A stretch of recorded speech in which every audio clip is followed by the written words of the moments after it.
The Senate will come to order. The Secretary will call the roll. Senator Brooks. Here. Senator Kinsella. Here. Senator Cannizzaro. Here. Senator Dennis. Here. Senator Dondero Loop. Here.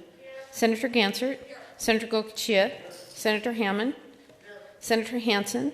Here. Senator Hardy. Here. Senator Harris. Here. Senator Kekeffer. Here. Senator Orenshaw. Here. Senator Parks. Here. Senator Pickard. Senator Ratty. Here. Senator Scheibel. Senator Settlemeyer, Senator Spearman, Senator Washington, Senator Woodhouse. Thank you. Let the record reflect that there are 20 senators present. Senator Pickard is coming. So I think I should have started by saying good morning. The Senate of the 32nd special session of the Nevada Legislature is here. Please rise for the invocation by our very own Senator Heidi Gansert.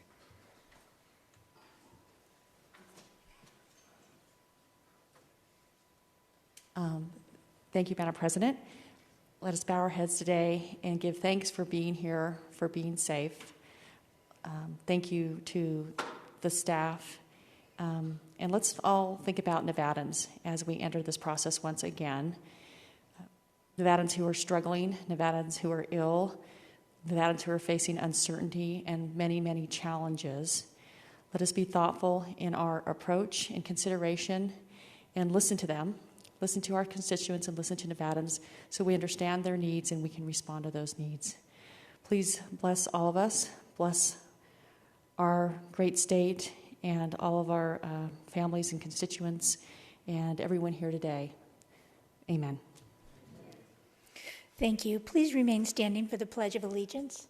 I pledge allegiance to the flag of the United States of America and to the republic for which it stands, one nation, under God, indivisible, with liberty and justice for all. Thank you. You may be seated. At this time, I would like to request that Ms. Claire Clift continue to serve as the temporary Secretary of the Senate and Mr. Steve Brummer to serve as the temporary Sergeant at Arms. Since the Secretary has called the roll, Senator Pickard will be arriving soon. Let us turn to order of business number 9, motions, resolutions, and notices. Senator Cannizzaro.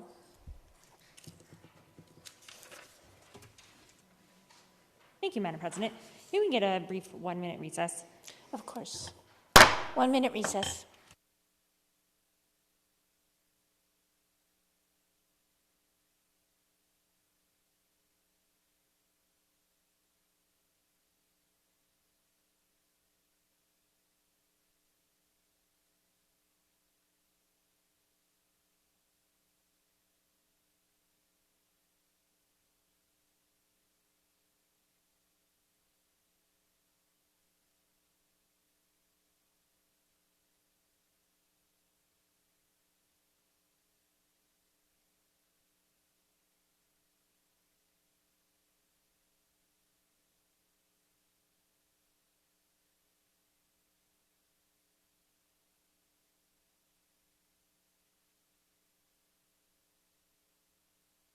Sorry, guys. The Senate will come back to order. We are on order of business number 9, motions, resolutions, and notices. Senator Cannizzaro. Thank you, Madam President. I move that the organization of the Senate of the 31st Special Session of the Nevada Legislature be designated as the organization of the Senate for the 32nd Special Session of the Nevada Legislature. Thank you. You have heard the motion. All those in favor signify by saying aye. Aye. Opposed, nay. Motion carries. Senator Cannizzaro. Thank you, Madam President.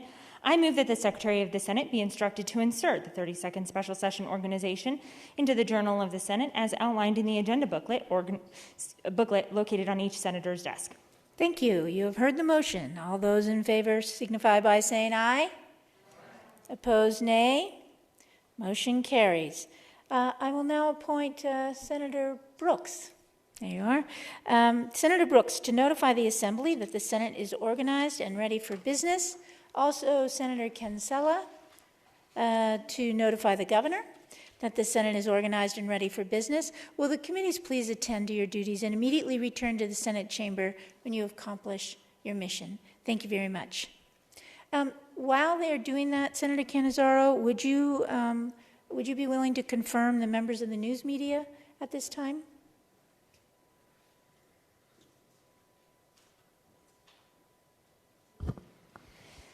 Thank you, Madam President. I move that the news media personnel, as listed in the agenda booklet, be accepted and accredited as members of the press, and that they be allowed to use the appropriate media facilities in the legislative building. Thank you. You have heard the motion. All those in favor signify by saying aye. Opposed, nay. Motion carries. If there are no objections, we will take a brief recess, subject to the call of the chair, pending the return of Senator Brooks and Cancela as our special committees.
Senate will come back in session. Mr. Sergeant at Arms? Madam President, a delegation from the Assembly is at the bar of the Senate. Thank you. Good morning. Good morning, Madam President, esteemed members of the Senate. Your assembly is organized and ready for business. Thank you. Thank you. I don't know, Majority Leader, TBT. Thank you very much. All right, let's see. We look forward to working, well, anyway, she left. But we look forward to working with her. She's great. Okay. The Senate, do we have anyone from the governor? Okay, let's go back in recess.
Back in recess.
Sorry, take this off.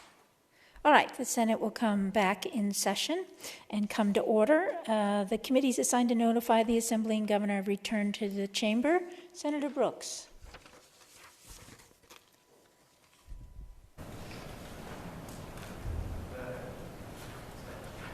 The Assembly's been notified that the Senate's organized and ready for business. Thank you. Senator Kinsella. Thank you, Madam President. Your appointed committee has informed Governor Sisolak that the Senate is organized and ready for business. Thank you. We will now proceed to order of business number 5, messages from the Governor.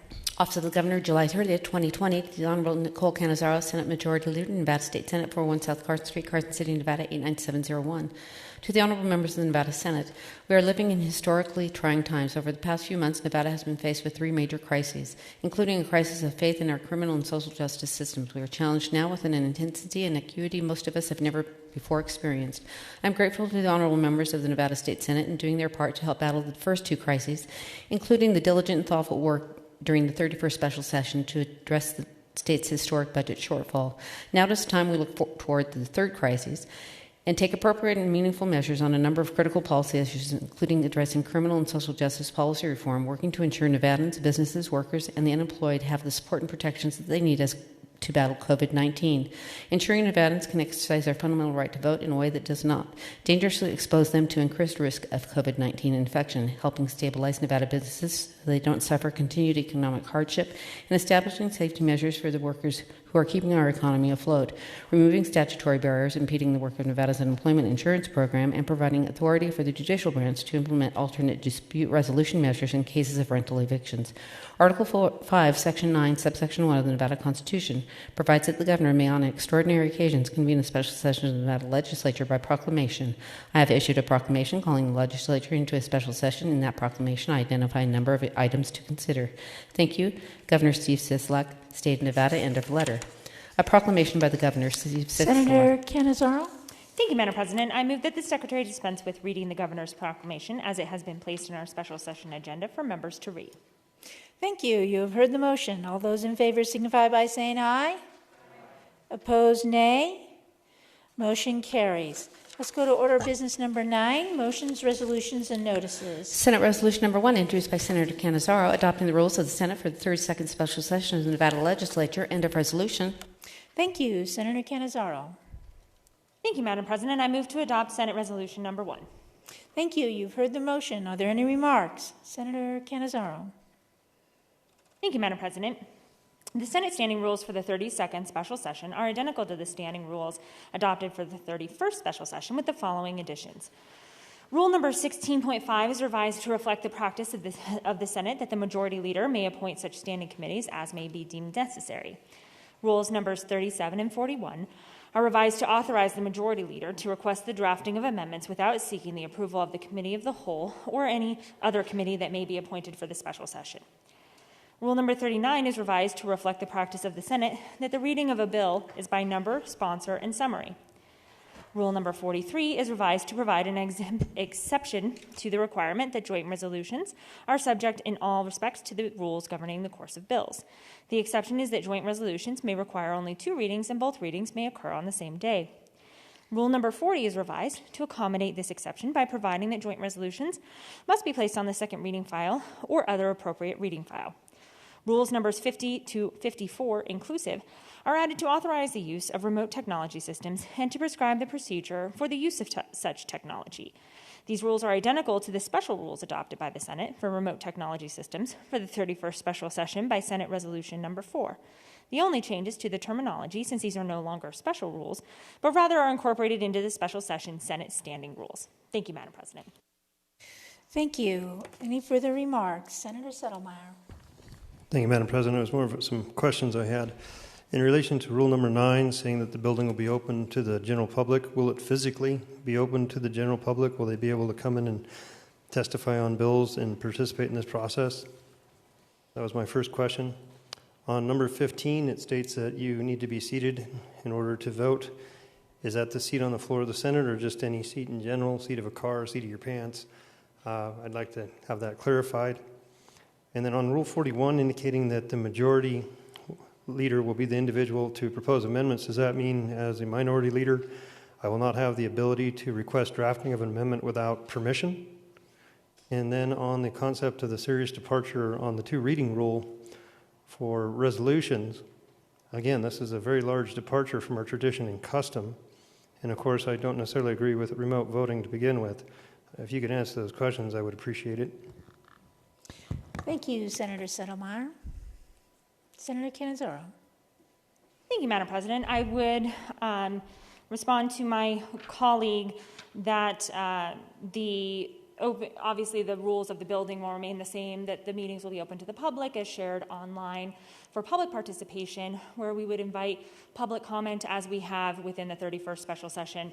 Again, the substance of these rules for which those questions are directed are the same as those were for the 31st special session, as is for the voting. And again, with respect to the remote voting, the same as was in the 31st special session.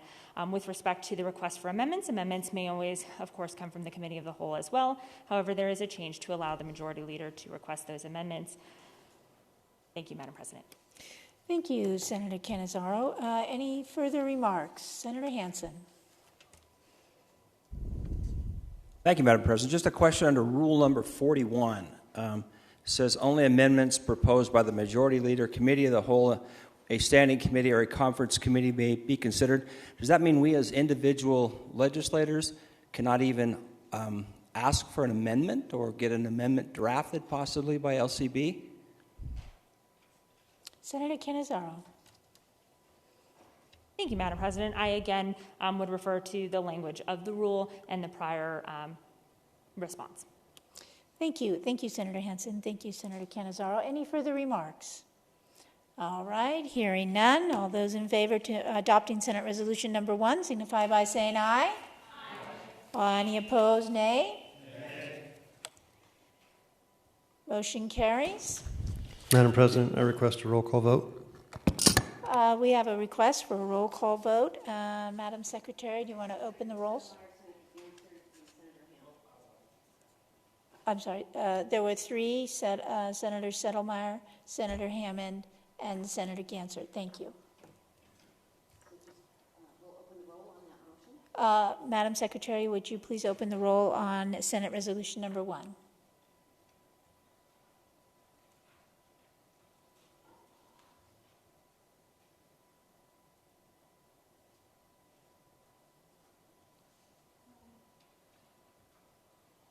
All right, it looks like everyone's voted. Does anyone wish to change his or her vote?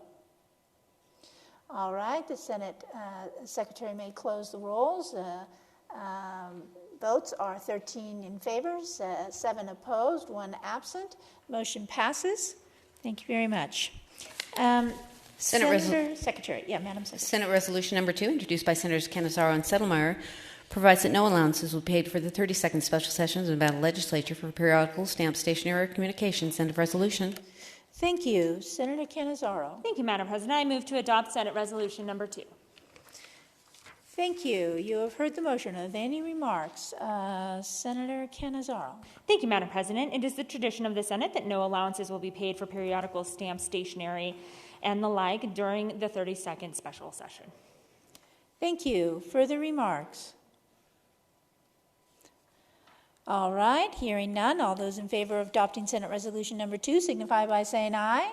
Aye. Opposed, nay. Motion carries. Senate Resolution number 3, introduced by Senators Cannizzaro and Settlemeyer, recognizing the appointment of Senate staff. End of resolution. Thank you. Senator Cannizzaro. Thank you, Madam President. I move to adopt Senate Resolution number 3. Thank you. You have heard the motion. Are there any remarks? Senator Hardy. Thank you, Madam President.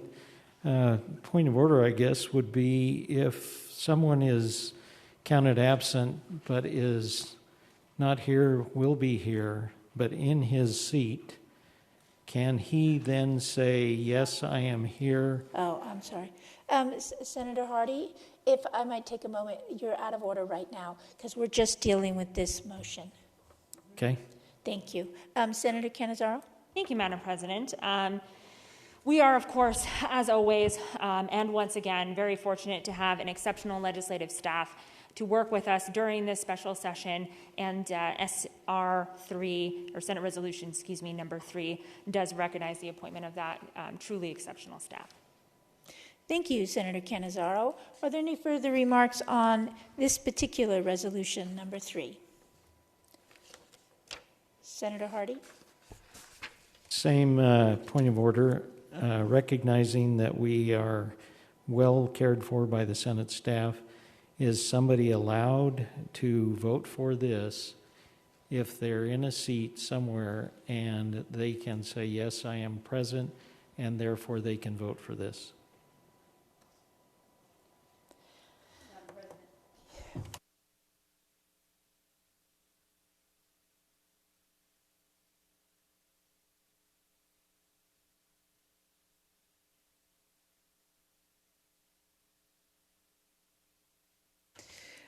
Thank you, Senator Hardy, for your question. At this moment, only those senators who are in the seat may vote, and those senators who are approved to vote remotely, they may vote remotely, but at this time we don't have any senators approved to vote remotely. Does that answer your question, sir? It helps. So is it possible for someone to remotely say they're present and therefore vote for any of the resolutions or bills if they are not present when they say they are present because they are in their appropriate seat far away from here? All right, so let me just understand, Senator Hardy, your question. Your question appears to be if someone says they're present and they are present somewhere else in a seat somewhere else, can they vote? Is that your question? Correct. All right, Senator Cannizzaro. Thank you, Madam President. And Madam President, in this particular case, I would again, to my colleague from Senate District 12, their rules numbered 50 through 54 relate to remote technology systems, require the approval of the majority leader for any to participate outside of the chamber of the Senate. And so I would request that we proceed with this particular resolution with those of us who are present, as there have not been any approvals for anyone to participate remotely. Thank you, Senator Cannizzaro. Senator Hardy, a person must be approved to be able to vote remotely in order to vote remotely. We do not have anyone approved now, so I'm going to move on then, all right, because we've asked and answered. There we are, all right? Okay, so further remarks. Okay, hearing none. All those in favor of adopting Senate Resolution number 3 signify by saying aye. Aye. Any opposed? Nay? All right, motion carries. Okay, let's go to order of business number 6. Assembly Chamber, Carson City, July 31st, 2020. To the Honorable Senate, I have the honor to inform your Honorable Body, the Assembly on this day adopted Assembly Concurrent Resolution number 1, San Carol Ayala Sala, Assistant Chief Clerk of the Assembly. End of messages.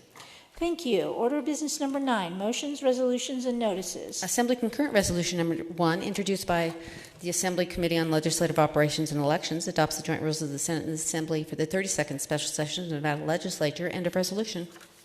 Thank you. Senator Cannizzaro. Thank you, Madam President. I move to adopt Assembly Concurrent Resolution number 1. All right, you have heard the motion. Are there any remarks? Senator Cannizzaro. Thank you, Madam President. The joint rules for the 32nd Special Session are identical to the joint rules that were adopted for the 31st Special Session. Thank you. Any further remarks? All right, hearing none. All those in favor of adopting Assembly Concurrent Resolution number 1 signify by saying aye. Aye. Opposed, nay. Motion carries. Senator Cannizzaro. Let's go in a recess. We have a small technical issue here, guys.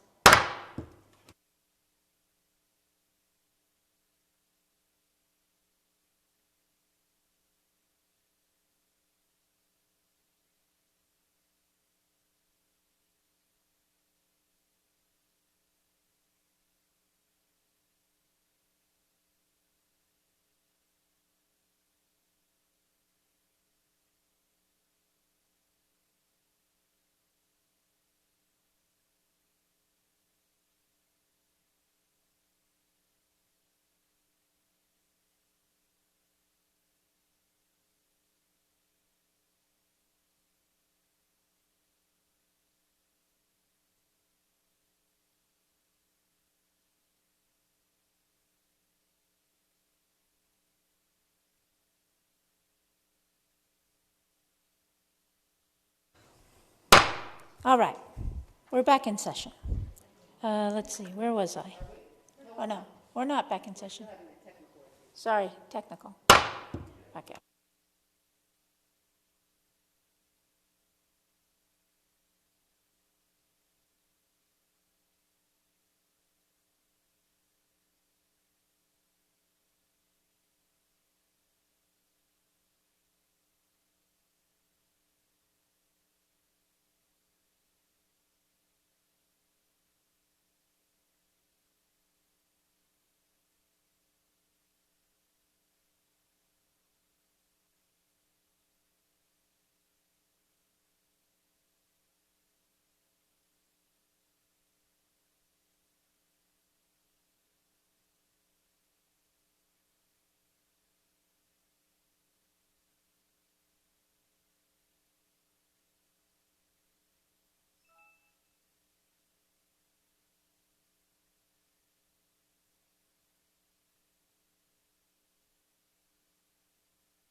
All right. Senate will come back from recess. We were on adopting the Senate concurrent resolution number 1. No, we're not. Page 10 or page 9. Yeah. Oh, all right. We're on order of business number 9, motions, resolutions, and notices. Senator Cannizzaro. Thank you, Madam President. I move that all necessary rules be suspended and that Assembly Concurrent Resolution Number 1 be immediately transmitted to the Assembly. All right, you have heard the motion. Are there any remarks? Senator Cannizzaro.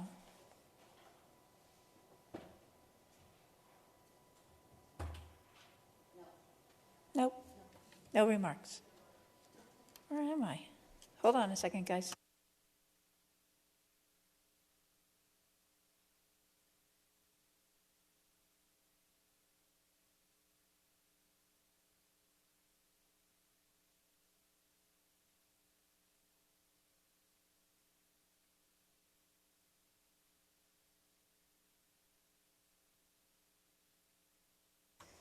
All right, we're on the right page. You've heard the motion. All those in favor signify by saying aye. Opposed, nay. Motion carries. Assembly current resolution number 1 is ordered immediately transmitted to the Assembly. Let's now go to order of business number 9, motions, resolutions, and notices. Senator Cannizzaro. Thank you, Madam President. I move that for the remainder of the 32nd special session, all necessary rules be suspended, and that the reprinting of all bills and resolutions on the general file or resolution file be dispensed with, that the Secretary be authorized to insert all amendments adopted by the Senate, and that the bills and resolutions be placed on the appropriate reading file for Senate consideration.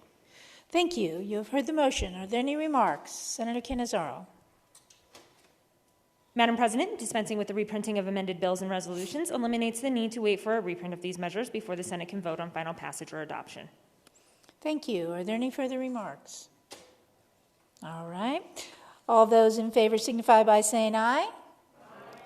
Opposed, nay. Motion carries. Senator Cannizzaro. Thank you, Madam President. I move that for the remainder of the 32nd special session, all necessary rules be suspended and that all bills and resolutions reported out of committee of the whole be immediately placed on the appropriate reading file. Next agenda.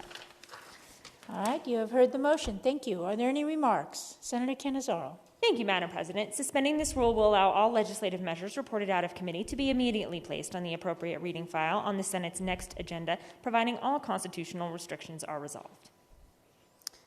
Thank you. Are there any further remarks? All right, hearing none. All those in favor signify by saying aye. Aye. Opposed, nay. Motion carries. Senator Cannizzaro. Thank you, Madam President. I move that for the remainder of the 32nd special session, all necessary rules be suspended and that all bills and resolutions that have been passed or adopted by the Senate be immediately transmitted to the Assembly. Thank you. You have heard the motion. Are there any remarks? Senator Cannizzaro. Thank you, Madam President. Suspending this rule will allow all legislative measures to be sent to the Assembly immediately instead of waiting for the day's floor session to adjourn. However, immediately transmitting these measures to the other House will eliminate the opportunity to rescind a final Senate action on the bill or resolution once the measure has been transmitted. The President will announce the transmittal of these measures before they leave the Senate. Thank you. Are there any further remarks? All right, hearing none. All those in favor of the motion signify by saying aye. Aye. Opposed, nay. Motion carries. Senator Cannizzaro. Thank you, Madam President. I move that for the remainder of the 32nd special session, the Secretary of the Senate dispense with reading the histories of all bills and resolutions. Thank you. You've heard the motion. Are there any remarks? All right, hearing none. All those in favor of Senator Cannizzaro's motion signify by saying aye. Aye. Opposed, nay. Motion carries. Senator Cannizzaro. Thank you, Madam President. I move that for the remainder of the 32nd special session, the reading of the journal be dispensed with and the President and Secretary be authorized to make any necessary corrections and additions. Thank you. You've heard the motion. Are there any remarks? All right, hearing none. All those in favor of Senator Cannizzaro's motion signify by saying aye. Aye. Opposed, nay. Motion carries. Let's go to order of business number 10. Introductions, first reading, and reference. Senate Bill Number 1, introduced by Senate Committee on the Whole, authorizes certain courts to grant a stay for certain evictions. End of bills. Thank you. Senator Cannizzaro. Thank you, Madam President. I move to refer Senate Bill Number 1 to the Committee of the Whole. Thank you. If there are no objections, so ordered. That concludes order of business number 10. Thank you. Order of business number 16. No. Madam President? Oh, Senator Settlemyre. Under Order Business 9. All right, let's go back to Order of Business 9, please. Motions, resolutions, and notices. Thank you, Madam President. Under Senate Resolution Number 1, Rule Number 31, I have the ability to file a protest. I wish to actually protest the action taken by the Senate in adopting Senate Resolution Number 1, and I wish to have that protest entered into the journal. Thank you, Senator Settlemyre. So ordered. End of Order of Business Number 9. No, let's stay on Order of Business Number 9. Senator Cannizzaro. Thank you, Madam President. I move that the Senate resolve itself into a committee of the whole to consider Senate Bill Number 1 and any other matters as outlined in the Governor's proclamation, with Senator Cannizzaro serving as chair and Senator Rowdy serving as vice chair. Thank you, Senator Cannizzaro. You've heard the motion. Are there any remarks? All right. Hearing none, all those in favor signify by saying aye. Aye. Opposed, nay. Motion carries. Senate is resolved into a committee of the whole.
Committee of the Whole is called to order. The first order of business will be the adoption of the committee's rules. These are the same rules as those we adopted for the 31st Special Sessions Committee of the Whole. The rules are attached to the committee's agenda for your review. And I would note that all members of the committee also have a paper copy of those same rules for the Senate Committee of the Whole. At this point in time, I will accept a motion to adopt the committee's rules. Senator Brooks. Thank you, Madam Chair. I move we adopt the committee's rules.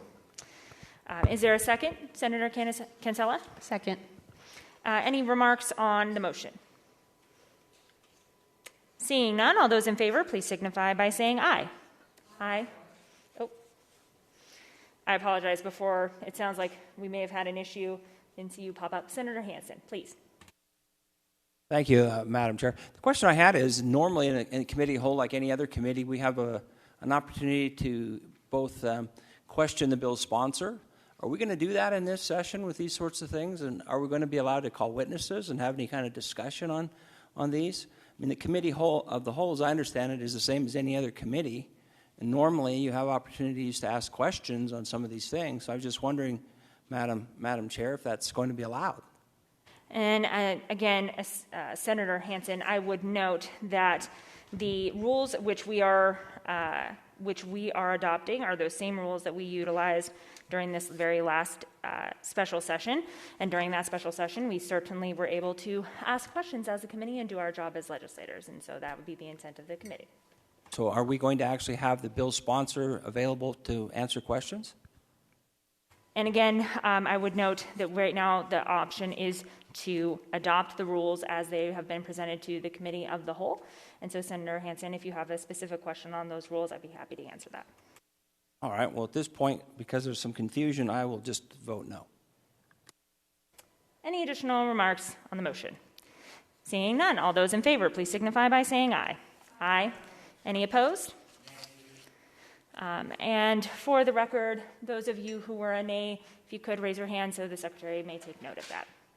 We have Senator Settlemeyer, Senator Hammond, Senator Hansen. Motion carries. Okay, we will now open the Committee of the Whole hearing on Senate Bill number 1, which authorizes certain courts to grant a stay for certain evictions. I would note for those of you who are joining us online that a copy of Senate Bill number 1 is available for you to review. Members of the committee also additionally have a copy of Senate Bill number 1 in paper form to review as well. Under this item, as we have done in our past session, special session, for those of you who have joining us online and had joined us from the last special session, we are also going to be taking public testimony, which can be presented by phone. If you would please refer to the committee's agenda for the directions on how to dial in. Once you dial in, you will be entered into a queue of other callers waiting to testify. You must stay on the line until it is your time to speak. Otherwise, you will lose your place in the queue. Because of time considerations, each caller offering testimony during this period of public comment will be limited to not more than 2 minutes. I would note that when it comes to public comment, we will take that at the end of the bill.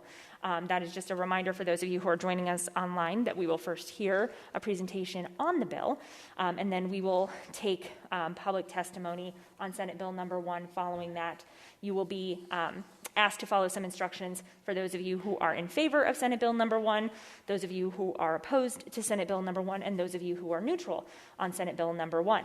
So with that, we will go ahead and move to the presentation of the bill. Today we are very honored to be joined by Supreme Court Justice James Hardesty, who will talk to us about Senate Bill number 1 and can walk us through that particular bill.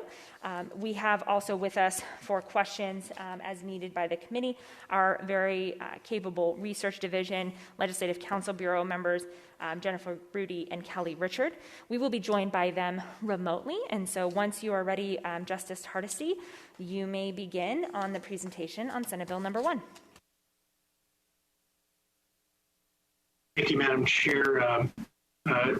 And Senators, I appreciate the opportunity to be able to present to you on Senate Bill number 1 today. Are you able to hear me all right, Madam Chair? Yes, we can hear you and can see you. All right, great. Thank you very much.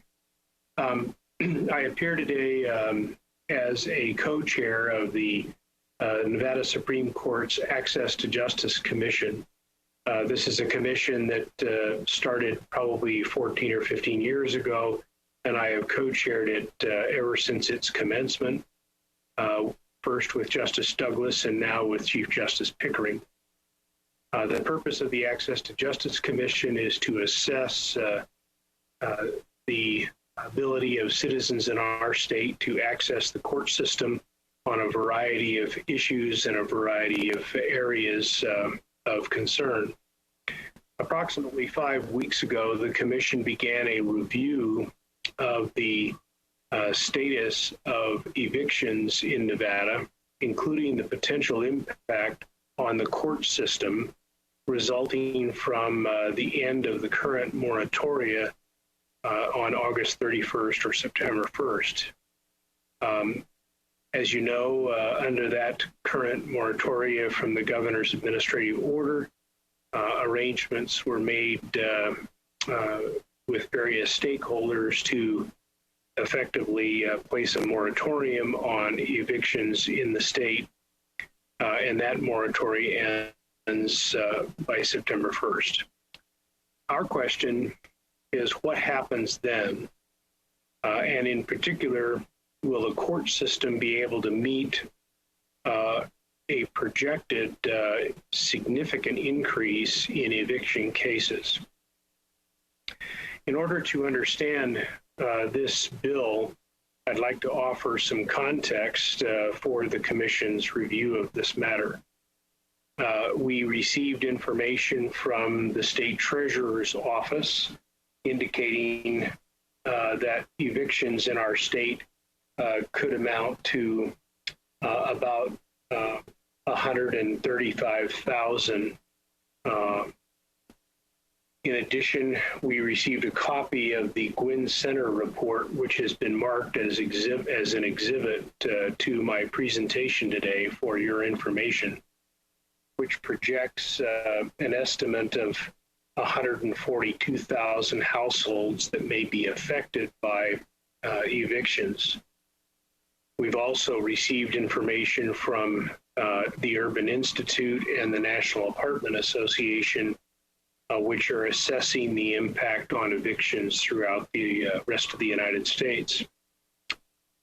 For context, according to the Nevada Supreme Court's annual report as of the end of 2019, at Appendix Table B6-2 on pages 64 through 85, the state's summary evictions totaled 45,805 for an entire year, fiscal year ending 2019, 39,705 of which were in Clark County, 3,304 of which were in Washoe.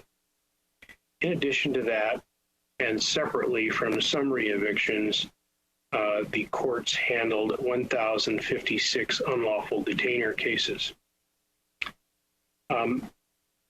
If any of the projections that the Commission has looked at are accurate, we would be facing an increase in the court's caseload for evictions, particularly associated with the non-payment of rent, by 3 times as much as what we would normally see in an entire year.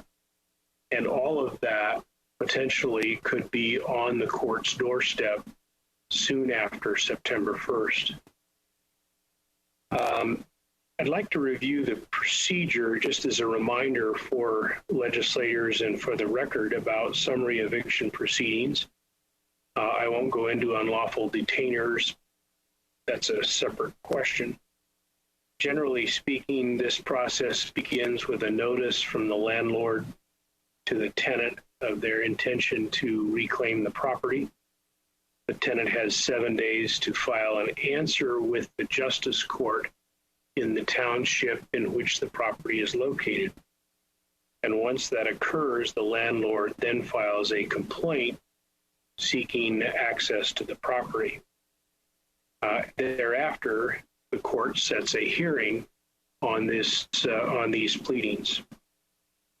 There's no timeline in the statute, and I submit it would be unlikely one could establish one for the court to decide the question. And the concern, one of the concerns that the Supreme Court has and the Commission has is the ability of the court system to respond to this kind of caseload with this emergent problem. it is entirely possible that with these kinds of numbers, court settings would go out weeks and months before the dispute could be addressed in the Justice Court. As a result, we began to look at some alternatives, and other states faced with similar problems have undertaken some alternative dispute resolution processes. Arizona, Delaware, Michigan, North Carolina, Texas have all been looking at alternatives, and others, to help alleviate the influx of cases and see if alternative dispute resolution programs might be able to facilitate a resolution of the tenants' issues. No doubt, as all of you know, there is an amount of money, a fairly substantial amount of money, not unending, but a substantial amount of money available for rental assistance in order to help mitigate the impact on landlords resulting from unpaid rent. So in many of these states, the purpose is to try to connect, first inform tenants of the availability of that rent relief, and connect landlords and tenants in a process that would allow them to address the payment of their rent obligations. The Commission has recommended what looks like a rather short bill for a big problem. We propose, because of the statutory complexities that exist within Chapter 40, the addition of a provision contained in Senate Bill 1. And it is short, as you know, probably by comparison to most bills that you see. First of all, it's conditional. If the Supreme Court or a district court, a justice court establishes by rule an expedited program of alternate dispute resolution concerning an eviction, then the statute would allow that court to stay for a period of not more than 30 days the eviction hearing or process in order to facilitate the alternative dispute resolution program. While, as I have mentioned in presentations I've made to Senator Ratty, Senator Dennis, Assembly Women Jerigue and Monroe Marino, and the Assembly Republican Caucus and the Senate Republican Caucus, the court has the inherent authority to adopt rules establishing alternative dispute resolution programs. And in fact, we have done so in a number of contexts. We've adopted rules that create mandatory settlement programs for civil cases in the Nevada Supreme Court. We've adopted rules that require alternative dispute resolution in the district courts before they proceed to trial in the context of cases with lower dollar amounts. And there are other examples where alternative dispute resolution and mediation programs have been adopted by rule. But the Commission felt it was best, in light of this issue, first to highlight the issue for the public and for the legislature by bringing this bill forward and asking you to provide us with a tool in the statutes that would allow us to stay the proceedings for no more than 30 days to allow a mediation program to take place under an alternative dispute resolution program. Going forward, if you pass this and if the court can assess a number of other issues that would allow such a program to take place, including administration, mediators, and the like, we would invite a public process consistent with all of our administrative docket processes that take place, in which drafts of proposed rules would be submitted to the court, public comment is solicited, and public hearings are conducted.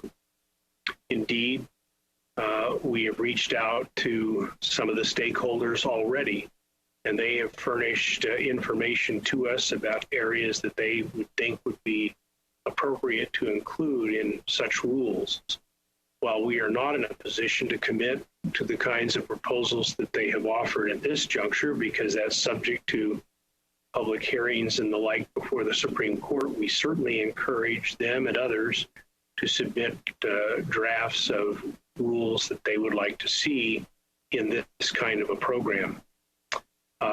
So the role that we've asked the Senate to consider, and we'll ask the Assembly to consider if you pass this, is to pass this piece of legislation allowing us to temporarily stay an eviction proceeding in order for us to allow an alternative dispute resolution program to be adopted by the court to be effectuated in this context.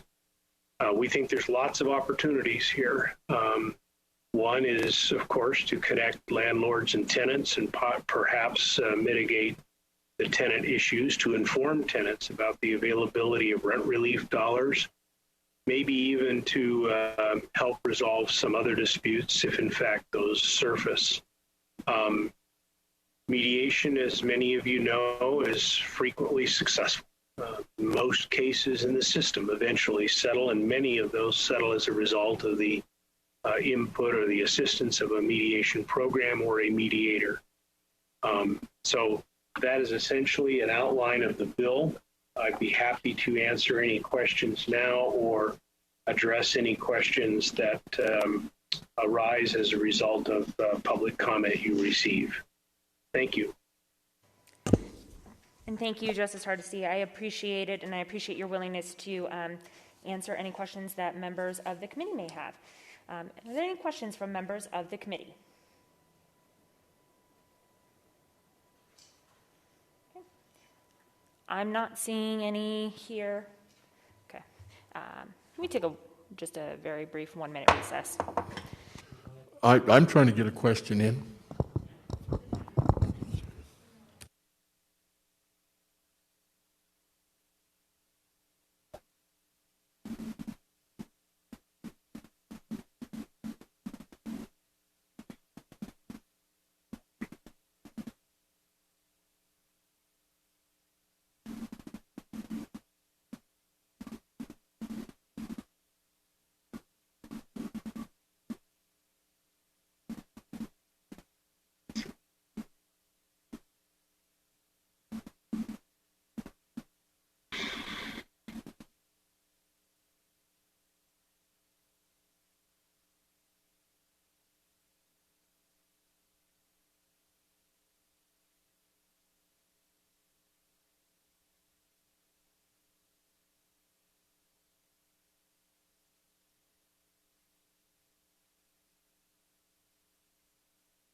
We will come back to the Committee of the Whole. Thanks, everybody, for your patience.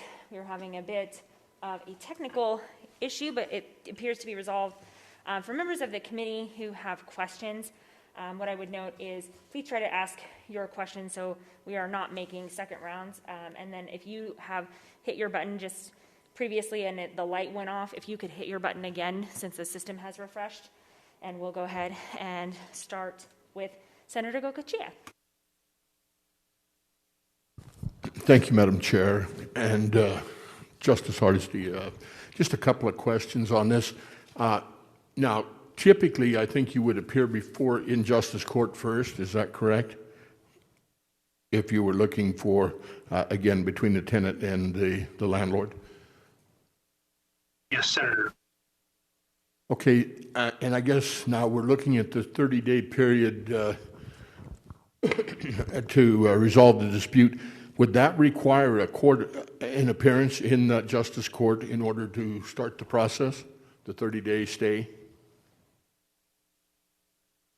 Senator, that depends on how the rules are constructed. We have offered a couple of suggestions, and that depends on, again, how the rule is constructed. But it would seem best that the when the answer is filed by the tenant, they request mediation, or when the complaint is filed by the landlord, they request mediation. Upon that request, the mediation would be referred to a mediator. Without a formal court appearance. Otherwise, it would seem to me if you still end up go to court first, and again, if you're looking at 100,000 cases, that would be huge. So if the rules were so constructed, they could file the paperwork, it wouldn't require a court appearance, and that would they would have 30 days to see if they could resolve it. If not, then they would go back to the court process, but that could be a lengthy backlog there as well, again, if they were in justice court. Yes, Senator, if I could add a couple of points. Number one, the referral to the mediator would be automatic. We're trying to actually keep people out of the courthouses because of the health issues that exist. And what we're hoping to construct is a mediation process that allows the tenant and landlord and mediator to confer by Zoom or by phone even in order to conduct these sessions. Yes, the mediation would be referred without a court direction if the rule allowed for that, which is, I think, the most efficient for sure. And then the second point I wanted to make is, yes, it would come back to the court if the mediation has been unsuccessful, and then would be set for hearing. Hopefully, we have also been able to address some processes in this, such as the use of e-filing in Clark County, particularly the Las Vegas Justice Court, which handles, frankly, about 72% of these cases, which would benefit both the tenant and the landlord by filing their paperwork through an e-filing system without having to go into the courthouse and create additional congestion at a time when we're trying to avoid a lot of people in the courthouse with this current health problem. Thank you, sir. Thank you, Madam Chair. Senator Settlemeyer. Thank you, Madam Chair. Thank you, Justice Hardesty. I appreciate the ability to ask questions today and the previous times that we've been able to converse about this. I just wanted to get a couple things on the record. Again, this is only for residential, not for commercial evictions, correct? Yes, Senator Settlemeyer, you are correct. Okay. Also, just so everybody knows, I agree with you. There is an immense need for this due to the current situation that is out there. In that respect, just for the record, so everybody knows, how long do you think it'll take you, the court rather, to promulgate some rules on this, since these rules will not go through legislative commission or the legislative process? These are your rules for the court. How long do you think that will take in order to get this potentially up and running, just for the record? My hope is that we can develop drafts and secure drafts from interested parties as quickly as possible. I'm getting some feedback, so I hope I'm not causing that in the chambers. I apologize. And so my goal, personal goal, is to try to get us in a position where we can start this October 1st or October 15th. We have to go through the process, of course, of vetting what the rules might look like, and then publish those rules in an order from the court, and they take effect after that publication. Thank you, Justice Arce. I appreciate that information and getting that on the record. Thank you, Madam Chair. Senator Pickard. Thank you, Madam Chair, and it's good to see you again, Justice Hardesty. Just 3 quick questions. I recognize the court certainly has the inherent ability, the inherent authority to do many things, including ADR programs. But I wonder, if the court has the authority to do this on their own, why do we need this legislation?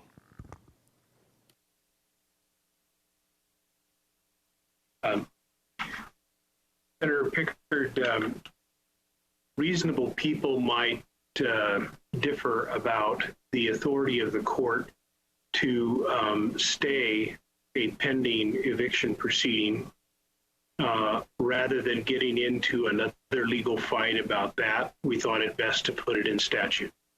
And we don't need any more lawsuits. We're trying to reduce them. So our assessment is that having the legislature extend this authority reduces or eliminates that problem from the program going forward. As you know, Senator, all of the courts have authority to undertake injunctive relief and other temporary stay relief in a variety of contexts. Some of those are statutory, some of those are by rule. We're trying to make this as transparent as possible. We thought it important to bring it to the attention of the legislature, the public, and the stakeholders as to what we had in mind. And I appreciate that very much. And it's, I guess, that point that I'm driving at here, in that the courts do possess significant authority, and I was thinking exactly of injunctive relief, but that's based on the merits of the case. My concern here is that this is a statutory provision which deprives landlords of their right to evict under existing law, and my concern is this creates then a taking. Is it the court's position that this does not constitute a taking of a property right, even if only momentary, since this will be a decision made without the merits of the case? I'm not, Senator Pickard, I'm not in a position to offer you a legal opinion about the efficacy or the consequence of that provision, and would decline to do so, as it is an issue that could come before the court. I will say that the concern from a pragmatic point of view is that if the court is unable to process cases simply because of the sheer number, 30 days is probably small by comparison to the time that it may take for people to get their cases heard. We're trying to be proactive and develop a system where alternative dispute resolution can take place. But I'm not, it's not appropriate for me under the Judicial Code to respond to your legal question. Sure, and I hadn't contemplated that. I appreciate that answer. Let me ask this then, just as to the language of the bill and the intent of the legislation, since you're presenting it. Can landlords and tenants contract around the provisions of this statute, or is this a mandatory stay on their case until they complete a session of mediation? If the Senator Pickard, if the stay is if the mediation is requested, it would be a mandatory stay until the mediation is conducted or the results are provided. Yes, people can contract and resolve their issues. We would hope that many people, frankly, would communicate with one another and communicate with the various rent relief funds in advance, and never even invoke the court jurisdiction in the first place. As you know, the court doesn't become involved until there actually is a dispute over the non-payment of rent.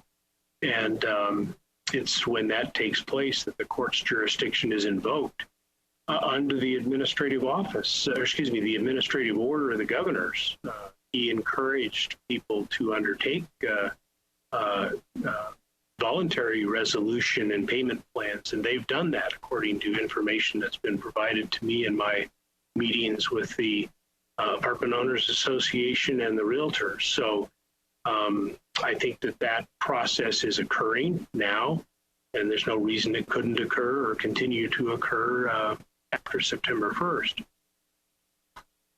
Very good. Thank you, Justice Arce, and thank you, Madam Chair. Senator Hardy. Thank you, Madam President. So I have a simple question of or. So if the Supreme Court or a district court or a justice court can establish a rule, then I have 3 different levels and literally scores of potential different rules of resolution. Did I understand that right? Senator, the language would cause a person to arrive at that conclusion, but the fact of the matter is no district court rule or justice court rule can be enacted without approval of the Supreme Court. So we were simply trying to be clear as to which court might initiate the program, but even in doing so, that has to be approved by the Supreme Court. And the purpose of that is to have a uniform system throughout the state. That's what I was hoping you would say. And another or would be, is the bottom line a mediation or arbitration where it is mediated or it is arbitrated? Senator Hardy, the purpose of this is to effectuate mediation. We're not setting up an arbitration process. I appreciate that. And then we know there are certain at-risk groups, and one of the things that I'm aware of is people who own complexes have or apartment buildings have a loan payment that they do, and some of their loan holders base some of their viability on the occupancy rate of that particular apartment building, I'll say. So is this protection designed in this mediation being able to understand the reality of an owner of an apartment complex may be put into bankruptcy and everybody would lose their living place? Is that part of the equation that you're looking at? Senator, I may not appropriately understand your question. Let me just address it this way. I think the eviction problem facing this state presents enormous hardships for landlords as well as their tenants. And this is a step that we hope the court system can initiate to try to mitigate those hardships. As an example, one might assume that the program, if it was put in place, would be an unnecessary delay for the eviction of the tenant.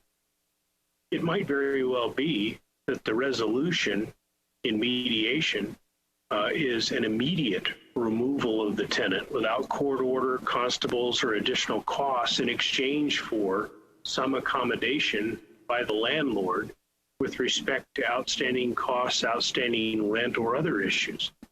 There's lots of things that can come from mediation. And so I think that what is important here is the flexibility of an impartial system that allows the parties to address alternatives and consider what is best for them in their own situation. I don't know if that answers your question. I don't profess to be an expert in bankruptcy or how bankruptcy would apply. I certainly might have some opinions when I practice law, but I don't think that's best. As I explained to Senator Pickard, I don't want to go down the road of offering legal advice on a point like that. Oh, I appreciate that. And the way it's written, I'll call it a little legalese, the 30 days to facilitate. What's the length of time that a person, for instance, could be evicted or could not be evicted? As I read it, nobody can be evicted in 30 days, within 30 days if it goes through this. But is there a time frame that is over, or do we have some kind of idea what that is? It going to be a mediation that takes 6 months? Is there a time frame or a limit to that? No. Yes, Senator, that's a good point. First of all, in the absence of any program, the eviction occurs as soon as the judge can get to the case. And assuming that the judge agrees that the eviction should take place, then the eviction would occur through the assistance, perhaps, of the sheriff or constable. The problem, practically speaking, is that if you've got this kind of caseload, it's difficult to know when the judge could get to the case. So in the meantime, under existing statutes, the status quo is maintained. The tenant stays in and perhaps not paying rent, probably not paying rent, and the landlord is not able to get them out until they can get that court hearing. Under the 30-day period, yes, the eviction would be stayed, but hopefully it would enable the parties to get together and accelerate the process voluntarily and by agreement. That's its purpose. I appreciate the 30-day period and the second portion of your question was when the mediation we envision would occur during that 30-day period, not 6 months later, during that 30-day period. And then at that 30-day period, is that when an eviction could happen? Or it could, according to mediation, happen much longer. Am I misinterpreting that? If the parties reached an agreement, the eviction could occur as soon as the agreements were reached. If the parties didn't reach an agreement, then the case would go back to the court and the court would set a hearing on the summary eviction proceeding. And the eviction would occur as soon as the court could hear that. If we accomplish a number of mediated settlements, we may reduce the caseload so that the court can hear these cases quickly where agreements are not reached. I appreciate that. So in essence, there's no time limit. It would still be up to the court to do what they're doing as far as the eventual, if it happened, eviction.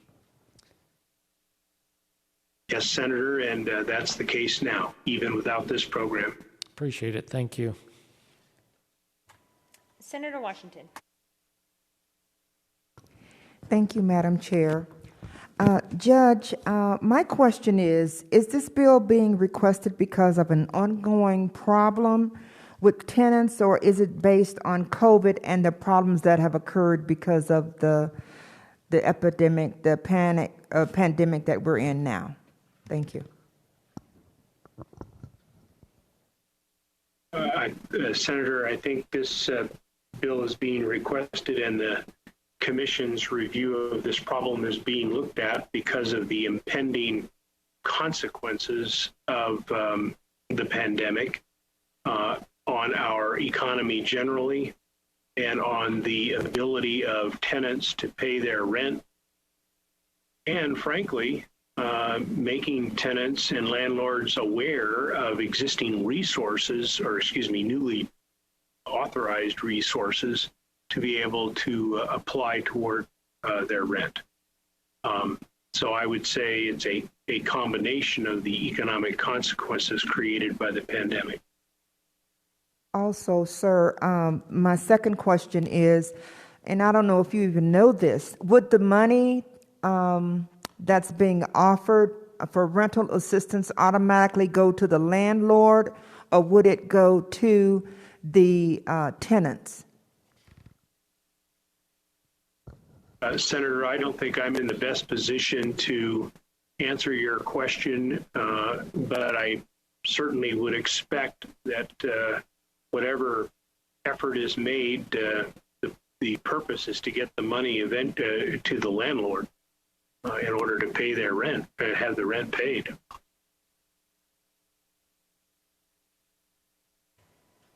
Senator Keycover. Thank you, Madam Chair. In response to Senator Washington's question, under the rental assistance program, the IFC approved earlier this week, the payments will be going directly to the landlord. If I may have a follow-up question, Madam Chair, for Justice Hardesty. The bill is effective upon passage and approval, but there is no sunset. Do you envision this as an ongoing program of alternative dispute resolution that the court would continue to oversee once the emergency has subdued?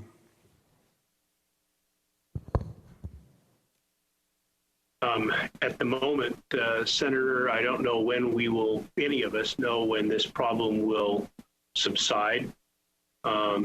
And so I would expect this to be an ongoing problem, and I would expect the program to be an ongoing program.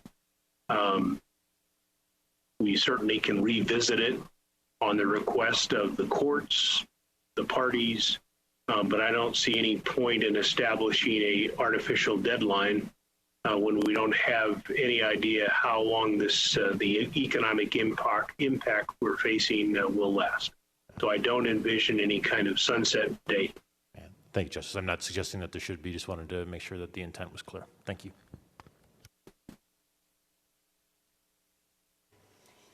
Senator Ratty. Thank you, Madam Chair. And thank you, Justice Hardesty. I wanted to express my gratitude, and I'm sure the gratitude of this body, to the Access to Justice Commission for their good work at trying to anticipate the impact of the challenges that we're facing due to the COVID-19 epidemic, but also due to the deadline of the hard September 1st deadline and what that might look like when it passes. So we appreciate you getting ahead of this.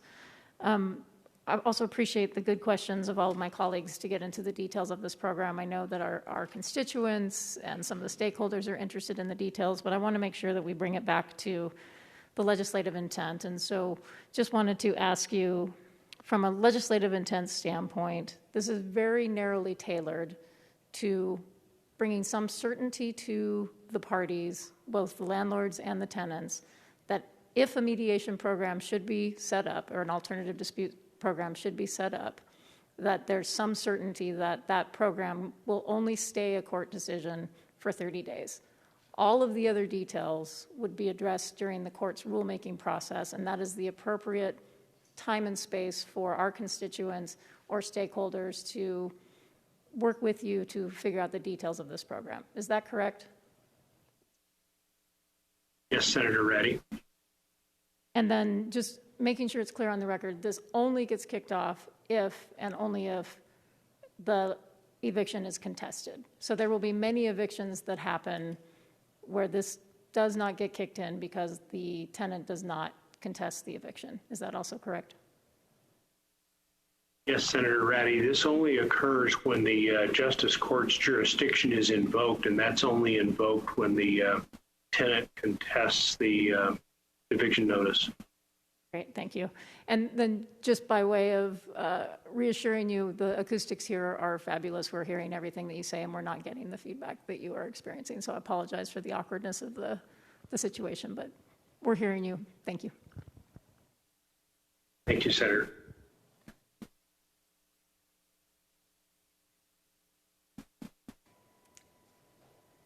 Senator Hansen.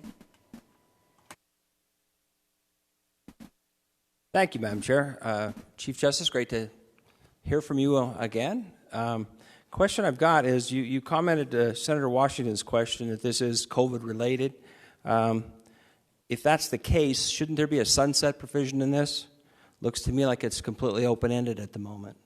Was it your intention to leave it open-ended, or is it COVID-related? And if so, shouldn't we have a sunset amendment in this bill?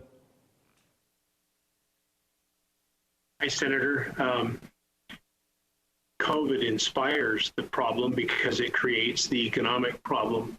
I doubt anybody here is in a position to know when either the pandemic or, more importantly, the economic consequences resulting from it will end. So the intent is no, not to have a sunset. I doubt very seriously that I would be proposing that in the proposed rules. Okay, well, thank you, Mr. Chief Justice. It is a concern of mine, though, because this does, even though in theory it's narrowly tailored, in fact, it gives almost carte blanche for the court systems to come up with a program with really very limited input from the legislature, other than a 30-day provision. So, but thank you very much. Thank you, Senator. Senator Orenshaw. Thank you very much, Majority Leader. And I just wanted to kind of follow the Assistant Majority Leader, and I want to thank Justice Hardesty and the Supreme Court justices for taking this proactive role. When we had the foreclosure crisis and so many of our constituents needed help, the Supreme Court stepped up, and the foreclosure mediation program, I think, was very successful in helping a lot of people stay in their homes. I appreciate Your Honor and the rest of the court being willing to take this on and try to help our constituents not lose their housing. So I just wanted to put that on the record. Thank you, Majority Leader. Thank you, Senator. Okay. Thank you, Justice Hardesty, for being with us today. We appreciate it. And thank you for being willing to answer the committee's questions. At this point in time, we will turn our time in the committee over to our public testimony for those of you who have been watching, and now would be the time for that public testimony. Again, that number, as I mentioned earlier, is on the agenda. So please call in, and once you do, follow those directions to call in. You'll be placed in a queue. Once you're in the queue, you will be in a line of speakers. We will be taking testimony first in support of Senate Bill number 1, and then in opposition to Senate Bill number 1, and then neutral testimony for Senate Bill 1. For those of you who do call in to testify, you must stay on the line until it is your time to speak. Otherwise, you will lose that place in the queue. And of course, again, because of time considerations, each caller offering testimony during this period will be limited to not more than 2 minutes. And I will jump in to politely interrupt you if you start getting to that 2-minute period. The lines are now open for public testimony. And for those of you who are with us on the phone, if you have additional comments to offer, you can certainly send those to us via written comments, and if anyone is watching online who would like to have written comments submitted in lieu of testifying over the phone, there is an email address where you can submit those comments in writing, as noted, also on the front of today's agenda. We are now going to turn it over to our wonderful Legislative Council Bureau broadcast staff, and they will start with folks who are in favor of the bill. Please listen carefully for the instructions on how to denote whether you are speaking in favor of the bill so that we can call you in the right order. And we will turn it over to them to get us started with speaking for those in favor of the bill.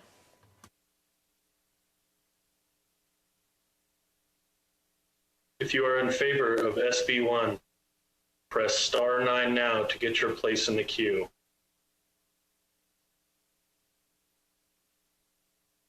Caller with the last 3 digits, 541, please slowly state and spell your name for the record. You have 2 minutes and may begin. Hello, Senate Committee of the Whole. My name's J.D. Klippenstein. That is spelled J-D-K-L-I-P-P-E-N-S-T-E-I-N. I am the Executive Director of Action. We're a grassroots community organization in Washoe County, and I am calling in favor of SB 1.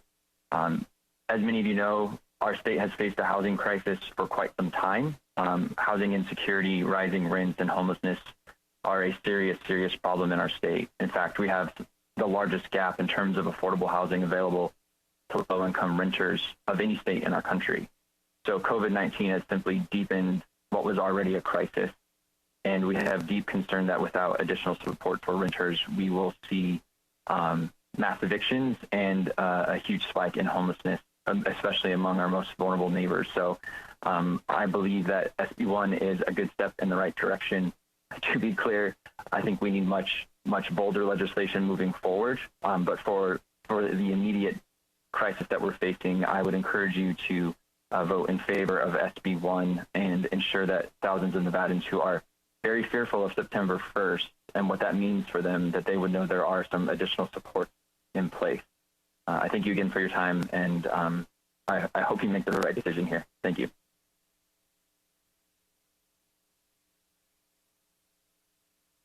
Caller with the last three digits, 941. Please slowly state and spell your name for the record. You have 2 minutes and may begin. Hi, this is Treasurer Zach Conine. That's ZACHCONINE. Good afternoon, Chair Canizaro and members of the Committee of the Whole. I'm here to testify in support of Senate Bill number 1. Executive Directive number 8 went a long way to ensure that people could remain in their homes in Nevada without fear of evictions, as they stayed home for Nevada and kept us safe. My children are trying to get in the room. Sorry about the noise. Now that the moratorium is being phased out, it is important that we find ways to encourage landlords and tenants to work together to avoid as many potential evictions as possible. We have seen a tremendous response to the state's residential rental assistance program over the last 2 weeks, but it's clear that there is going to be much more demand for assistance than we have available in resources. This bill is critical in helping to ensure that our courts aren't flooded with a wave of eviction proceedings and that families can remain in their homes safely. I want to thank Justice Hardesty and the Legal Aid Centers for all their work on this bill. We look forward to working with them and the state's regional housing partners to make sure this program is as successful as possible. Thank you. Caller with the last three digits, 161. Please slowly state and spell your name for the record. You have 2 minutes and may begin. Hello, thank you to the Committee of the Whole. For the record, my name is Carla Ramirez, KarlaRamirez. I'm an organizer with Planned Parenthood and a community member. I'm calling in support of SB1 today. We are urging the Nevada Legislature to stand up for Nevada's families. Access to affordable housing is a human right. The COVID-19 pandemic has further exposed the inequities in the healthcare system for Black, Indigenous, and communities of color, as well as those with low income. Nevada has faced a record amount of job losses, which have particularly affected these same communities. Projections are showing that up to 100,000 households in Nevada could be facing eviction in the coming months. These 30 days of mediation would allow families in need to receive rental assistance and find solutions for housing. We cannot allow our friends, families, and neighbors to be evicted in the midst of a global pandemic. I urge you to please support SB1. Thank you.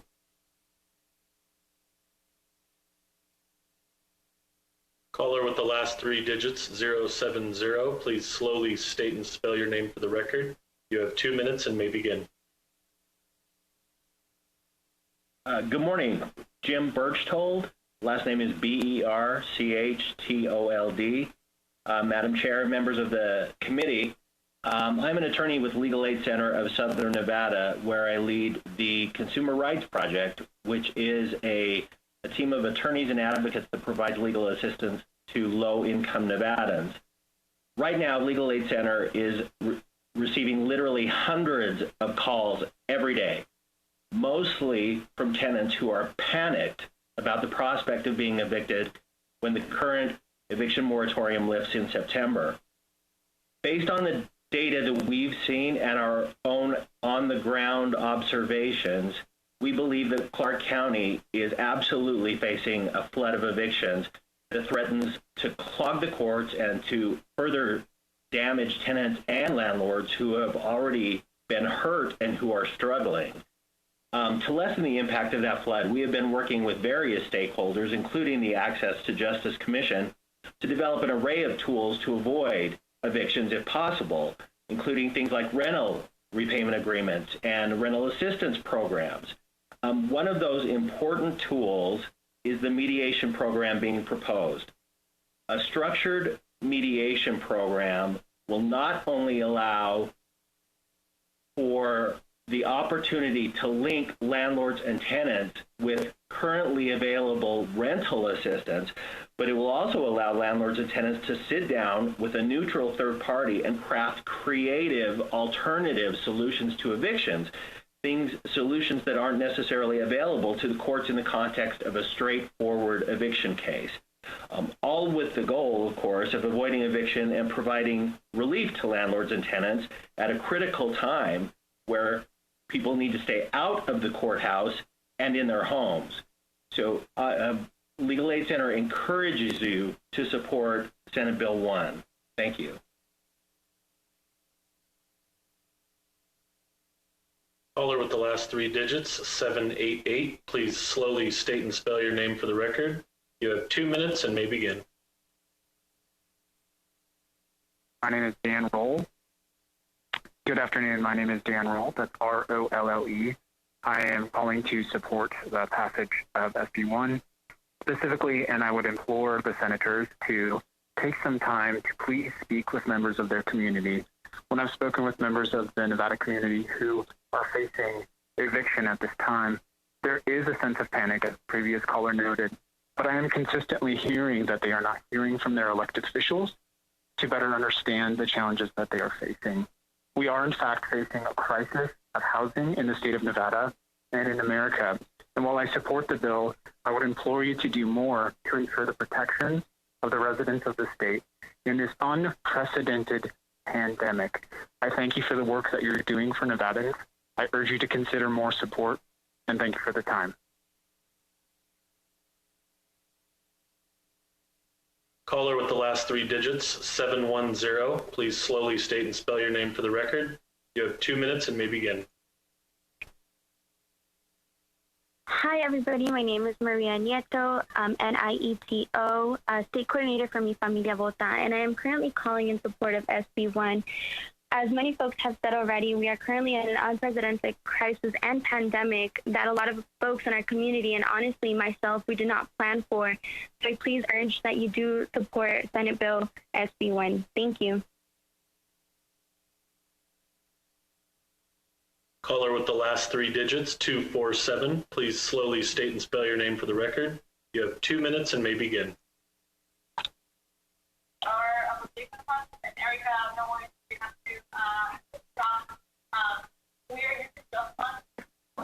Oh, we're actually having just a bit of trouble hearing you. If you could, I don't know, put the phone maybe a little closer or speak a little louder so we can hear you. It's a little hard to hear inside here.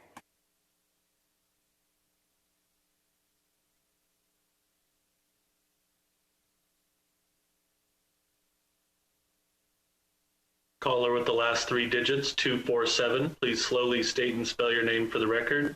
You have 2 minutes and may begin.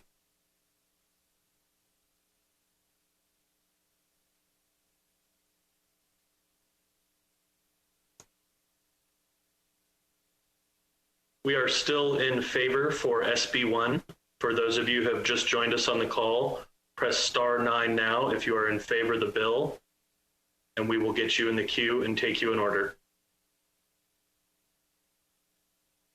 Caller with the last three digits, 475. Please slowly state and spell your name for the record. You have 2 minutes and may begin. Hello, Madam Chair. Jared Busker, Jared Busker, Associate Director of the Children's Advocacy Alliance. We are in support of Senate Bill 1 for the reasons already stated and refer the committee to see the letter of support which we submitted online. Thank you. Caller with the last three digits, 540. Please slowly state and spell your name for the record. You have 2 minutes and may begin. Good afternoon. This is Serena Evans, SERENAEVANS. I'm the policy specialist for the Nevada Coalition to End Domestic and Sexual Violence, and we are here in strong support of SB 1. Safe and stable housing is one of the key factors to ensure victim survivor safety and success in leaving their abuser. With the current housing crisis in Nevada and growing rates of homelessness, safe and affordable housing is at the forefront of many victim survivor safety plans. Aside from the need for victim survivors to maintain their housing, they're in a group that is at heightened risk for being evicted once the moratorium is lifted. About 99% of victim survivors of domestic violence are also victims of financial abuse. The financial abuse that these individuals have incurred has often caused them to have little to no credit, no savings or emergency funds, and unstable employment. Because of these factors, if a victim survivor were to be evicted, they would not be able to easily obtain new housing, which could cause them to return to their abuser or be subjected to further abuse as homelessness increases an individual's risk for domestic and sexual violence.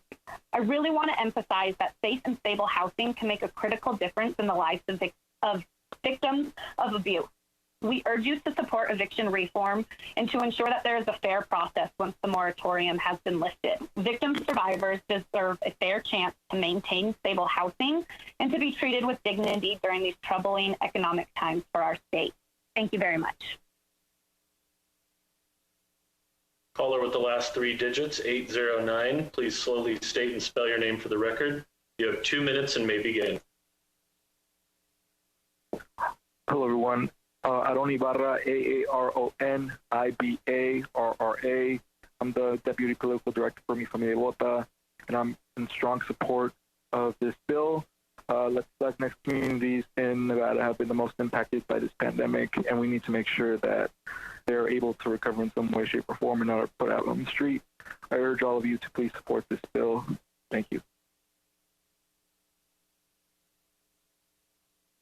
Caller with the last three digits, 039, pardon me.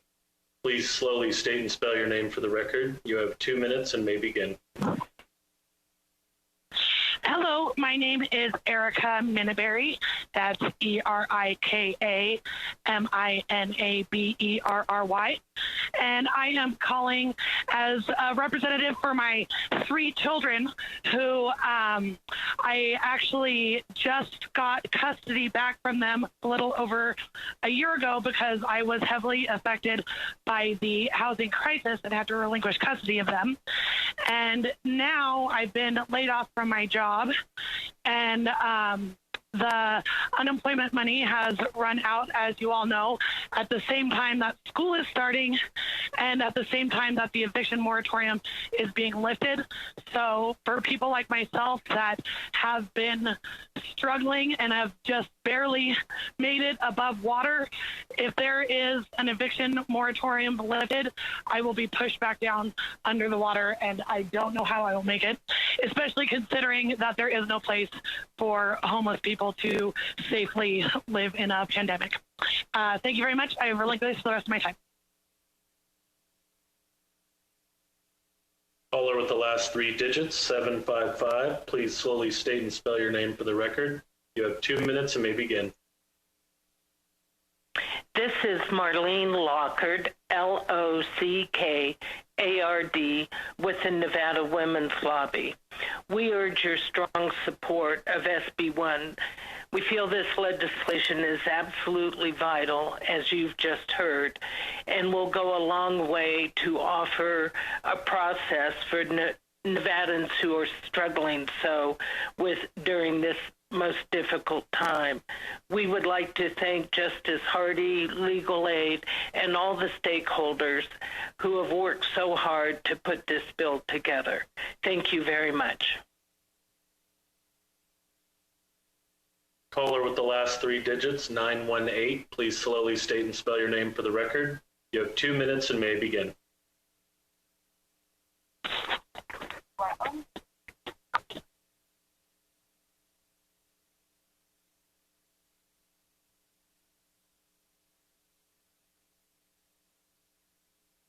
Caller with the last three digits, 918. Please slowly state and spell your name for the record.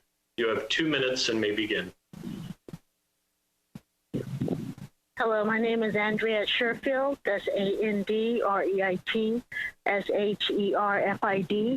I'm a citizen of North Las Vegas, and I live near a lot of homeless.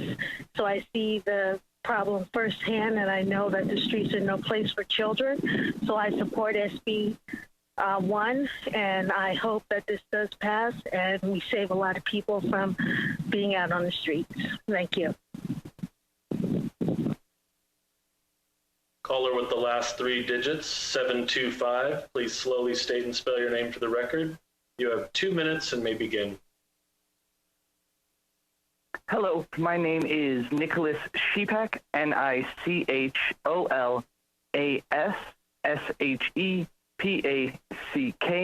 I am the Policy Fellow with the ACLU of Nevada, and we are here to support this bill.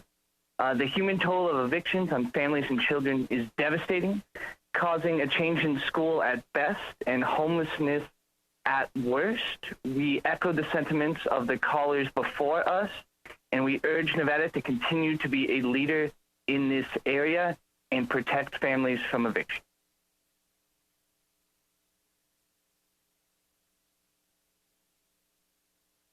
Caller with the last three digits, 988. Please slowly state and spell your name for the record. You have 2 minutes and may begin.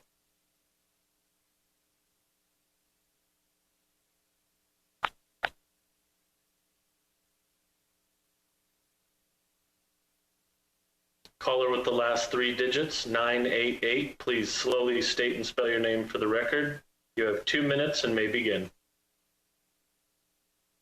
Good afternoon. My name is Emily Paulson. I am the Executive Director of the Nevada Homeless Alliance. And right now we are facing a real potential for a surge in homelessness that we cannot afford. Every opportunity that we can take to connect a family to available resources like rental assistance is an opportunity that we should take.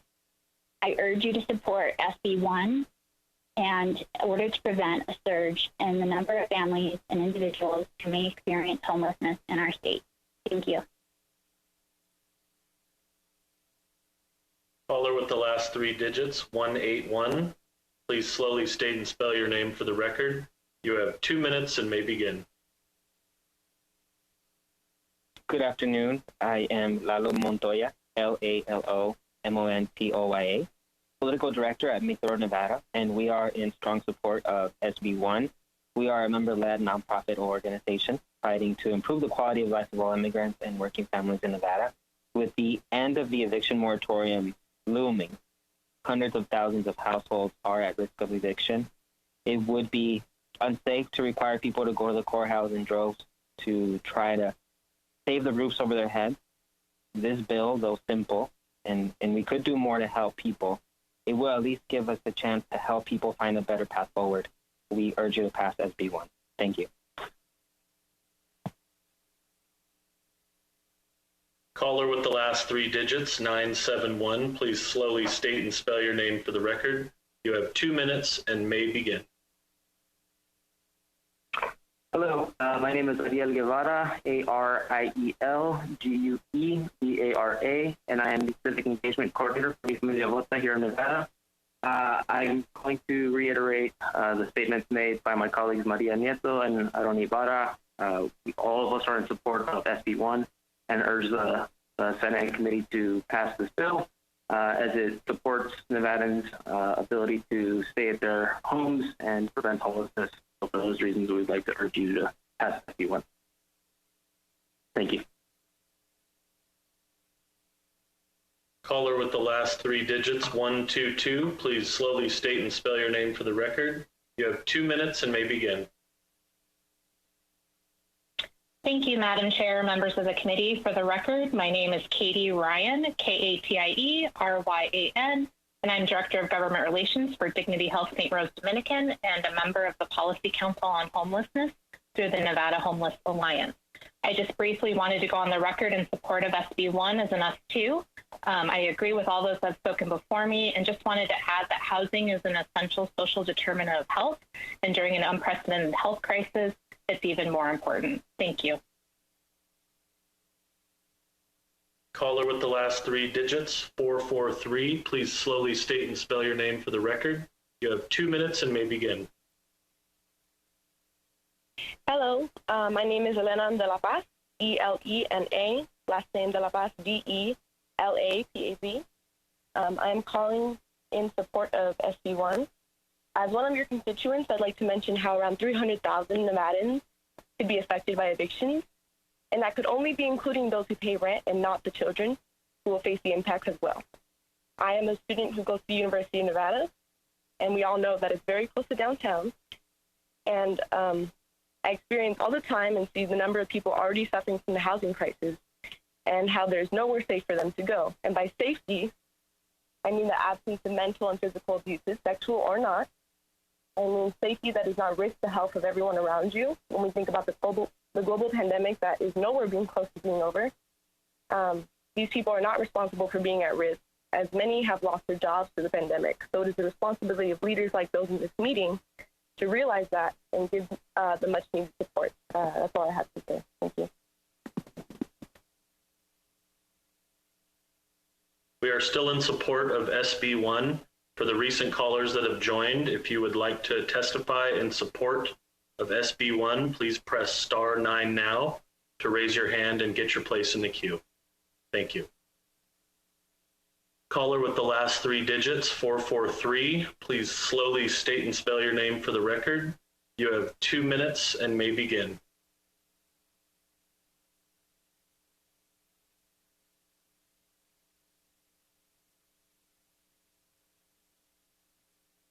Caller with the last 3 digits, 247, please slowly state and spell your name for the record. You have 2 minutes and may begin.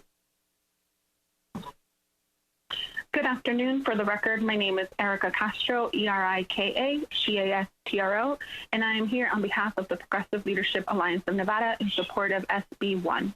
Senate Bill 1 is a step in the right direction to ensure that Nevadans are able to remain sheltered as we continue to mitigate this unprecedented healthcare and economic crisis. There are an estimated 100,000 families that are currently at risk of eviction once the moratorium is lifted, and many of these families were already rent burdened prior to this crisis. According to the National Low Income Housing Coalition, it is estimated that 97,680 renter households are currently in extremely low income brackets, and 81% of them are severely cost burdened due to rent, and that's all in the state of Nevada. As our state sees a continued rise in COVID-19 cases, it is imperative that we enact legislation that will help slow down the waves of evictions to ensure that families are able to remain healthy in their homes. Additionally, for this piece of legislation to be fully successful, it will be critical for the state government to replenish the scarcity of resources readily available to help with rental assistance and other forms of assistance for our communities. Thank you. Caller with the last 3 digits, 898, please slowly state and spell your name for the record. You have 2 minutes and may begin. For the record, my name is Annette Magnus, A-N-N-E-T-T-E-M-A-G-N-U-S, and I'm the Executive Director of Battle Born Progress, and I'm sitting right out inside of the building again today. People are suffering due to no fault of their own, and as a community, we have an obligation to help them during these times, all Nevadans. We are in support of this bill and support any remedies to help people dealing with the housing crisis in Nevada during this pandemic. Thank you, and we hope you will support SB1.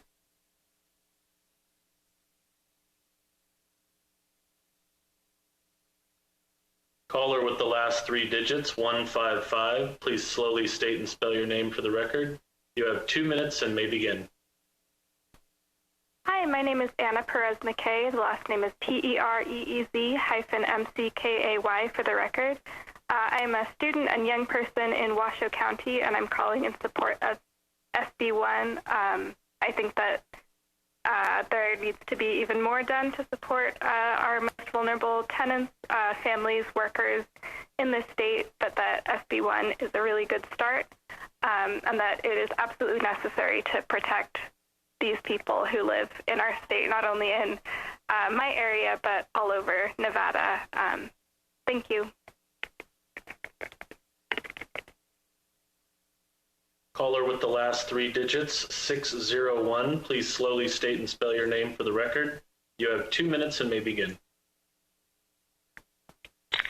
Barbara Paulson, Paulsen. I'm speaking on behalf of Nevadans for the common good. During this health and economic crisis, our top priority should be to enable people to stay in their homes if at all possible, for all the different reasons that you've already heard in terms of housing, health care, food assistance, education of their children. We are very much in support of SB 1, which we see provides time and a process to help meet this priority. Thank you.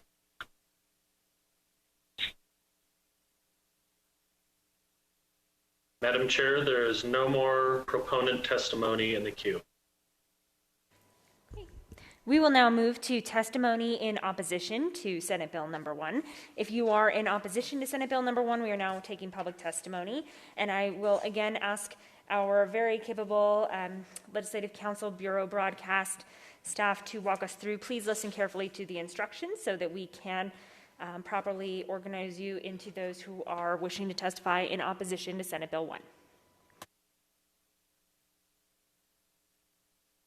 If you are wanting to test in opposition for SB 1, press star 9 now to raise your hand and we will call you in order.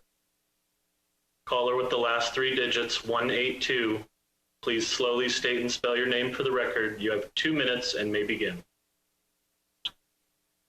Madam Chair, members of the Committee of the Whole, my name is Aviva Gordon, A-V-I-V-A, Gordon, G-O-R-D-O-N, and I'm urging opposition to SB 1. I'm a resident of Henderson, Nevada, and my business has offices in both Henderson and Las Vegas. I've had the opportunity to review SB 1 and listen to the positions of Justice Hardesty and appreciate the intent of what is trying to be done. Nevertheless, I have dramatic concerns over the consequences of this bill. While I, along with every other responsible citizen in the state of Nevada, do not want to cause any further injury to the residential security of our neighbors, I believe the effect of this bill will ultimately have devastating consequences. By way of background, I'm a lawyer in Southern Nevada and have been proudly representing Nevada business owners, many of whom touch upon residential housing for over 25 years. As a fundamental first issue, it appears that the bill is authorizing the judicial branch to engage in the creation of legislation that is contrary to the existing framework of NRS Chapter 40, as well as contracts among citizens within the state of Nevada. Beyond the inherent constitutional questions, there's already a framework under Nevada law that provides for the protection of tenants. The process gives specific timeframes for the tenant. For a landlord, particularly now, who also likely has a mortgage, these timeframes are already challenging. The inability for a landowner to satisfy his or its obligations will lead to a disastrous mortgage dam break, reminiscent of the crisis of 2008. Furthermore, and probably more concerning, the ultimate result will lead to higher costs associated with rental property, thus affecting the ability for affordable housing, as well as significant challenges for lenders to fund loans within the state of Nevada. Most importantly, this bill purports to create a solution where there is already one in place. The proposed solution will only lead to greater uncertainty and will ultimately only harm those who are already the most vulnerable in our current crisis. You're right about 2 minutes. If you could go ahead and... Sorry, go ahead. If you could go ahead and wrap up, thanks. And I was, Senator, thank you very much. Thank you for the opportunity to be heard on the subject. Caller with the last 3 digits, 238, please slowly state and spell your name for the record. You have 2 minutes and may begin. Good morning. My name is Edward Kania, K-A-N-I-A, and I'm the president of Southern Nevada Eviction Services, which represents landlords in the Las Vegas Valley. I make my comments in opposition to the bill. Landlords have been denied access to the courts for 6 months, and this proposal will delay that access further. Landlords have been economically suffering during the past 6 months, despite the fact that they have been providing essential services during that whole time. They simply cannot continue to provide free housing. Parties currently can request voluntary mediation in justice court if they believe that they can craft a solution. Mandatory mediation is not necessary, and placing an additional step in the eviction process is unfair to landlords and will impact further investment in Nevada. Thank you.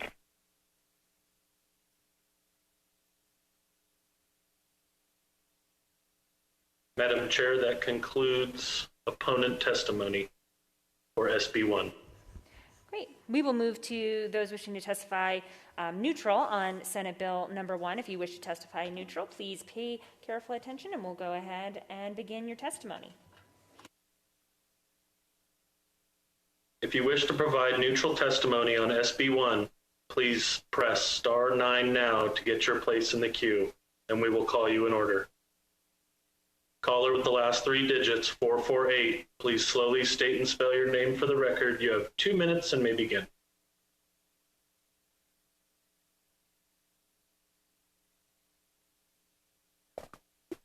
Tiffany Banks, Tiffanybanks. Good afternoon, Madam Chair and members of the committee. Tiffany Banks, General Counsel for the Nevada Realtors. We are testifying today in neutral on SB1. We appreciate the opportunity to work with the Supreme Court and the Access to Justice Commission through the rulemaking process. To ensure protections for both landlords and tenants, the mediation program should be explicitly limited to evictions based on the non-payment of rent and not other types of evictions, and the program remains voluntary. We appreciate the opportunity to put our comments on the record. Thank you for your time today.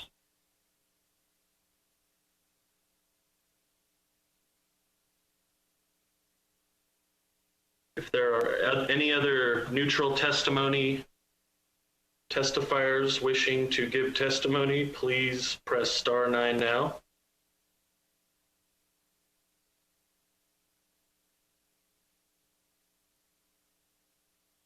Madam Chair, that concludes neutral testimony. Okay. Thank you for helping to facilitate our public comment today on Senate Bill number 1. We will go ahead and close the hearing on Senate Bill 1. It's a pleasure of the committee, Senator Ratty. Thank you, Madam Chair. I'd like to make a motion to pass. Is there a second for the motion? Senator Cancella. Any discussion on the motion from members of the committee? Seeing none, all those in favor, please signify by saying aye. Aye. Any opposed? We have 1 nay. Sorry, 2 nays. Senator Hansen, Senator Hammond. Motion passes. We will refer Senate Bill number 1 from the committee to the floor of the Senate. At this point in time, that will end our agenda item at this moment for the Committee of the Whole. And at this point, I would also accept a motion, Senator Woodhouse. Thank you, Madam Chair. I move that the Senate shall rise and report back to the Senate.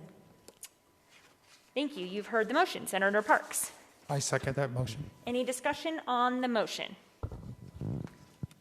Seeing none, all those in favor, please signify by saying aye. Aye. Any opposed? Motion carries. The Senate Committee of the Whole is dissolved, and we will be in a brief recess.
All right, the Senate will come back to order. Order of business number 4, reports of committee. Madam President, your committee of the whole, to which was referred Senate Bill number 1, has had the same under consideration, begs of report, same back recommendation do pass. Signed, Senator Nicole Canizaro, Chair. End of report. Thank you. Order of business number 16, remarks from the floor. Senator Canizaro. Thank you, Madam President. I move that the Senate stand in recess until the call of the chair. Thank you. You have heard the motion. All those in favor signify by saying aye. Opposed, nay. Motion passes. We are in recess till call of the chair. Thanks. Senators who have boxed lunches, those are in the front office of the Senate. First floor.